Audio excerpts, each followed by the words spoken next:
Hello, everyone, and thank you for joining another episode of the Educational Leadership Podcast. We have another very special guest. Before we introduce our guest, we do want to give a shout out to our sponsor, Ideal Impact. Ideal Impact's giving away hundreds of millions of dollars to public education in the form of a free gift, unrestricted funds. So if your district needs unrestricted funds, reach out to Ideal Impact. Okay, we have Dr. Mutscher from McGregor ISD. Thank you for joining us. I'm glad to be here. Thank you for having me. Yes, absolutely. And just so our listeners can get to know you a little bit, could you share a little bit about your district and your background? Yeah, absolutely. McGregor is located about 15 to 20 minutes outside of Waco in Texas. We are mostly a rural community, although we have a large industrial park that is gaining steam. We are the home of SpaceX's other operation where they build and test the engines for their missions. We just added a German insulation company called Knauf that is a huge investment. And then we also have a company that's going to be working with Samsung that is going to be moving into our industrial park as well. We're a small school. We have about 1,500 and, well, we're a little bit under 1,550 students total for our district, one primary, one elementary, one middle school, and one high school. In regards to my background, this is my 22nd, 23rd year in education. Started in special education as a aide in a autism classroom. Went to being a teacher, mainly communications and leadership and technology, and became an assistant principal in Round Rock ISD, principal there as well, assistant soup, and this is my second year as superintendent in McGregor. Awesome. Fantastic background. Um, yeah, and exciting things happening in your area. Just curious, a lot of times on the podcast we're talking about funding. It just seems like a common occurrence, but I imagine with the industrial facilities in y'all's area, is funding not an issue for you guys or Yeah, you would think that, right? And we actually passed a $400,000 deficit budget this year. So I think that regardless of the growth in your district, we're still hurting because of a variety of factors. Um, just increases, number one, increases in insurance was huge. We saw an increase over the last couple of years of a couple of $100,000 that made a big dent in our budget. We also had the cost of special education go up over 100,000 this past year.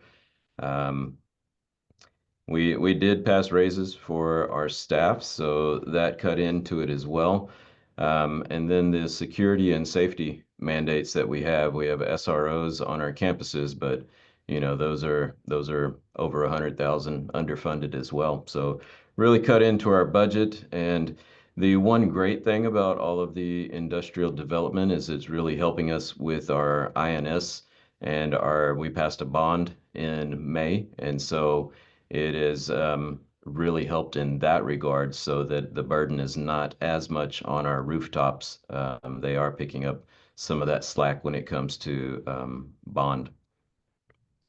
oh, awesome. And yeah, so how much, I mean, you mentioned SpaceX and some of the other businesses around there.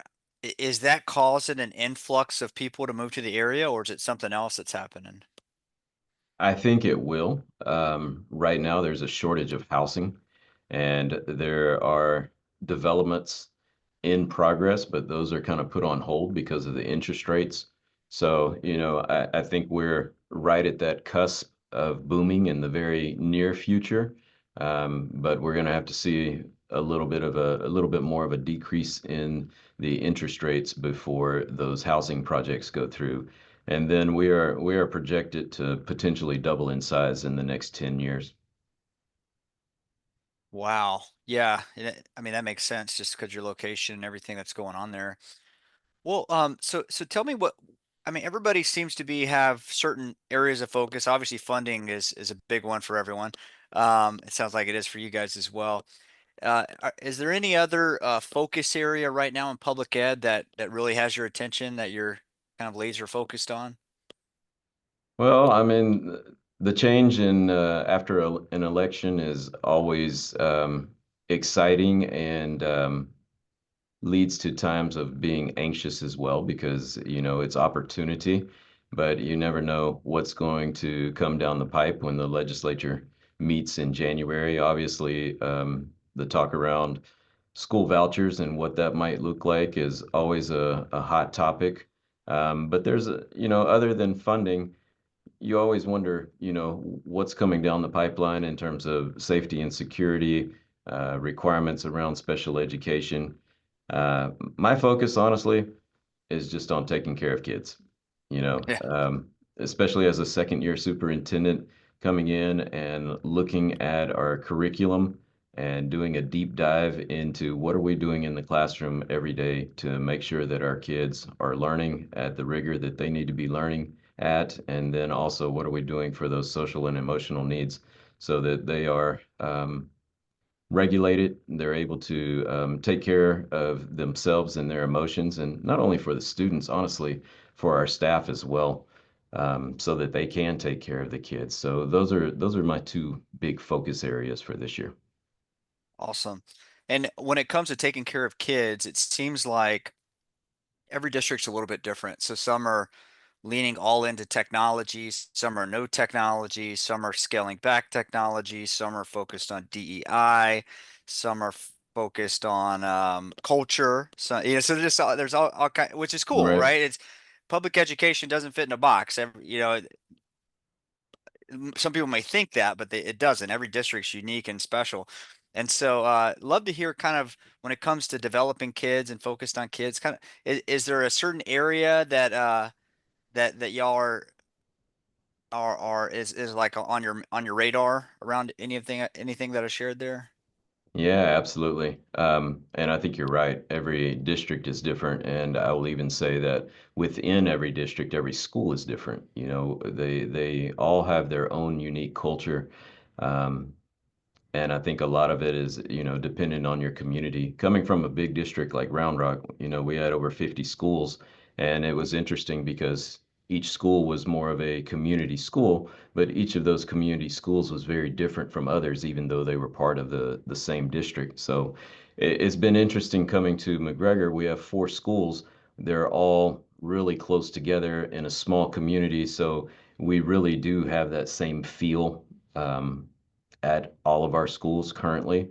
But in terms of building culture, I'm a big believer in restorative practices. That's something that I used at my previous schools as a principal, as an area superintendent, and actually did my dissertation on it as well. So I really think that there's a lot of proactive practices that we do just in terms of relationship building that go a long way in preventing a lot of the distractions that you have in school. And it also helps when you do have issues, it helps with the process of cleaning that up because at the end of the day, you're going to be with those same kids, especially in a small community. If you have an issue in second grade, you've got 10 more years of them. How do we learn how to get along? Because you're not going to get away from them unless you transfer to another school, and we certainly don't want that. So, how do we learn to get along with each other, even though we might have some differences for the next 10 years? Yeah, it's a great point. And can you expand on that a little bit, like the differences and is it? I mean, what are some of the causes and that sort of thing? Well, when you look at it from a restorative perspective, it's really about daily getting to know people in a different way. So we have our teachers use First Five. It's a free publication. It comes to you daily in your email, and it's just strategies for how do you build community within your classroom. And a lot of times it's as simple as asking one question, having all the kids respond. But the more that you do that, the kids are able to see, oh, they respond a lot like me. And where I thought I had a lot of differences and we weren't similar at all, we seem to be answering the same way on a lot of questions or responding in the same way. And so they're able to learn a lot more about their classmates and kind of build those relationships. But when there is an issue, we have restorative conferences where we bring the kids in and we really get to the root of the issue. When did the issue start?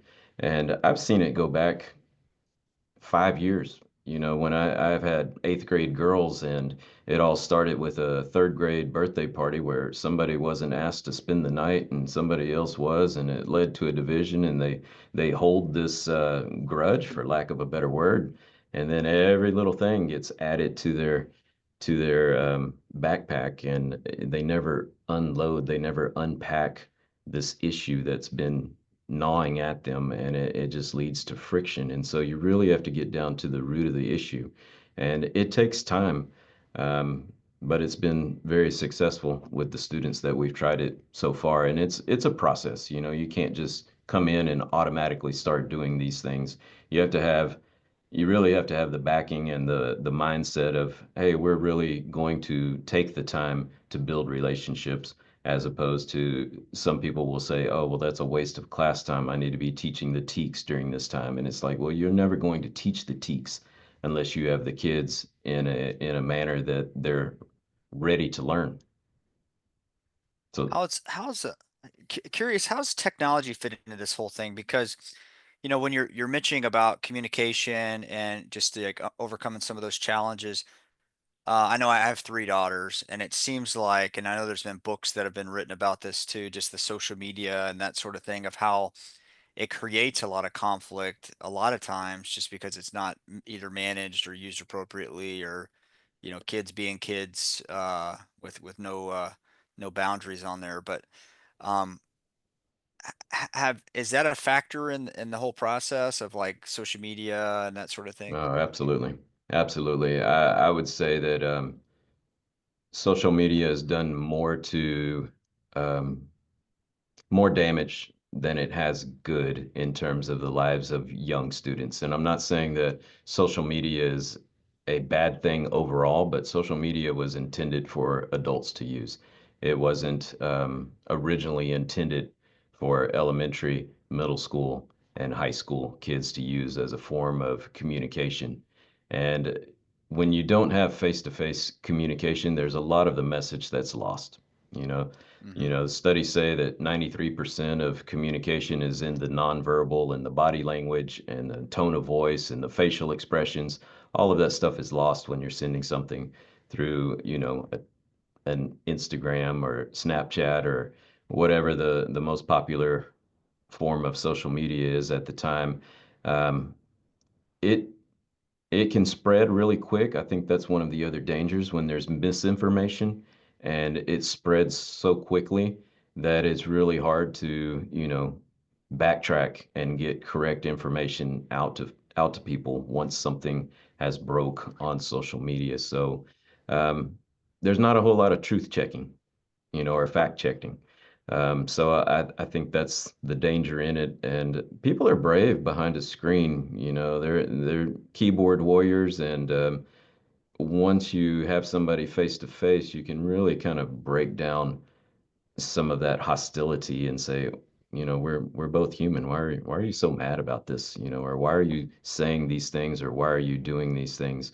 And we can cut through it that way. But I've always encouraged parents that really to have monitors or to have safeguards around social media with your kids, whether you're tracking it or you have an app that tracks it to where you're getting that same information.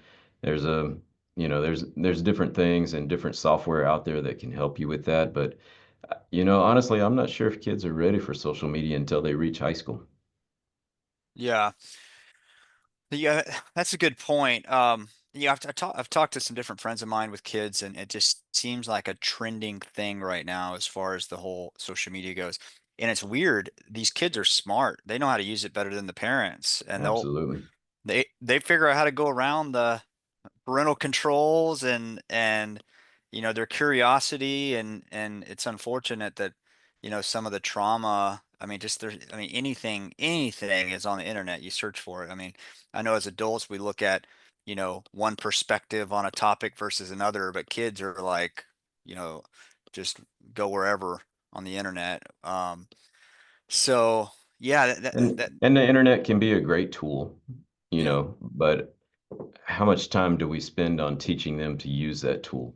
And I think that's a question that we really need to go back. It's not a tested subject area, just like social and emotional learning is not a tested subject area, but media literacy, cybersecurity awareness, those are things that we need to be spending more time on with our kids so that they're able to navigate the potential dangers.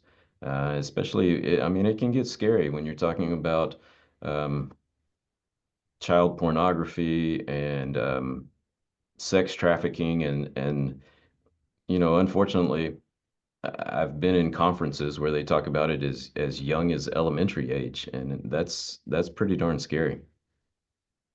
Yeah, it is. And I think you phrased it a great way of it being a tool. I mean, kind of like driving a vehicle. Like you can drive a vehicle and stay in the lane, or you could drive off the road and have an accident. Um, and it's such a powerful tool because you're right. It's you have access to every form of content and every type of person you could imagine.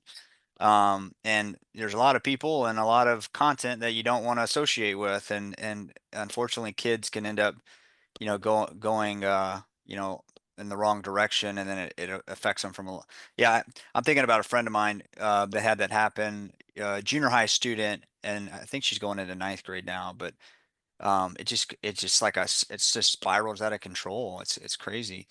Um, I've even seen it where we had an eighth grader that thought they were talking to, another person the same age, and typical eighth graders, you show me a little, I'll show you a little, and then all of a sudden it comes up with the we've been videoing this, we're going to send it out to your parents unless you pay us, and mm, we're holding them, almost ransom or trying to blackmail them because of what had just happened, and obviously wasn't another kid behind it, but and then when we went through the police report and everything, we found out that they were actually in another country. But how scary is that for a kid that's 14 years old and they yeah. think that they're about to be exposed to the world through the internet, um, for a choice that they made, but they thought was somebody, is somebody that they trusted at that point in time and had never met them before.